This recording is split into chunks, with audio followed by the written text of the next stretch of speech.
The role matrix in Axiom Protect 2.0 is a vital feature that enables organizations to manage user permissions efficiently. It helps define and control access levels for various roles within the system, ensuring that users can only perform tasks that align with their designated responsibilities. By setting up and managing roles, administrators can maintain security and operational efficiency within the system. To begin, go to the Role Matrix section and click on Add New.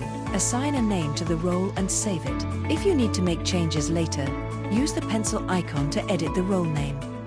To view the access permissions tied to a role, click the I button. The role access settings allow you to define what tasks the role can perform across different system categories. For system management, you can enable the role to list, add, edit, or delete system items. The same applies for system configuration, where you can choose the permissions for configuration tasks. In the System Reports section, you can grant the role viewing or listing rights. For security management, you can set whether the role can list, add, edit, or delete security-related items. After configuring the desired permissions, make sure to save the changes to finalize the role setup.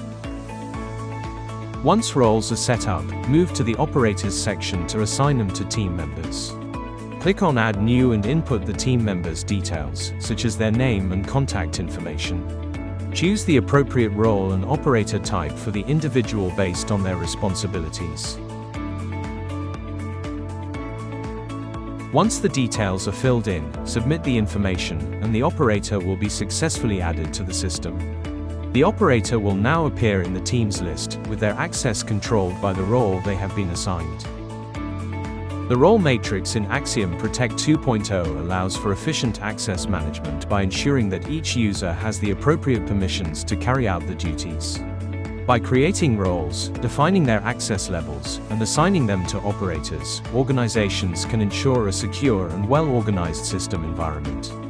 This structured approach to role management not only streamlines workflows but also enhances system security and accountability.